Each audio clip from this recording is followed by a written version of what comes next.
at maliwanag that the presumption for misappropriation arises against the accountable officer, di ba? Yes, Against the accountable officer.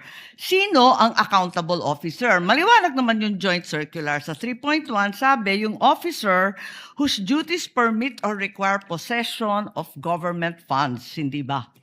Based on the joint circular po, may ganyang provision. Oo. So yung SDO talaga, yung Special Disbursing Officer has the possession, the custody. Tama yun, di ba? Yes po. O kung ganon, if the presumption na personal use ayon sa 8.3 ng Joint Circular, failure of the accountable officer to liquidate any public funds is tantamount na nga to that presumption. Hindi Yes, po po. ba? Yes, So, ang tanong dito, sino ang accountable officer dito sa sitwasyon na to? Kasi ang liwaliwanag na hindi naman si Vice President ang payee. Hindi naman sinasabi na nasa kanya yung pera.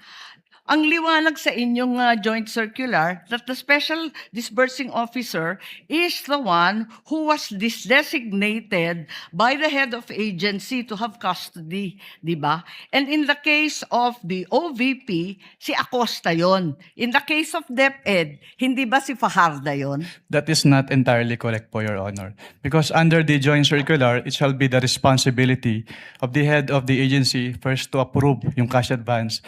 Pangalawa, to Oo nga. oversee yung agency-wide utilization. Pangatlo, to ensure compliance with the joint Unresponsive circular. po. And also po, inattest din po ni OBP yung...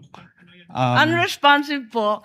Ang tinatanong ko lang, hindi ba yung designated, yung SDO, si Fajarda lang at si Acosta, hindi si VP, hindi siya yung payee eh.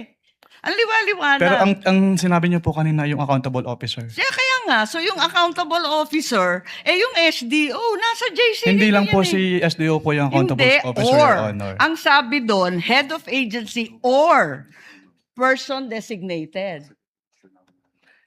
Oo, ang liwanag sa definition ng joint circular. Mag-yes or no ka lang, kanina ka pa, inaaway mo ko lagi. Sorry po, Your Honor. But hindi po ako pwedeng mag-answer categorically since yun nga po yung provision But it's categorical. na yes or Why don't either you go yes back or to your either joint no po. circular?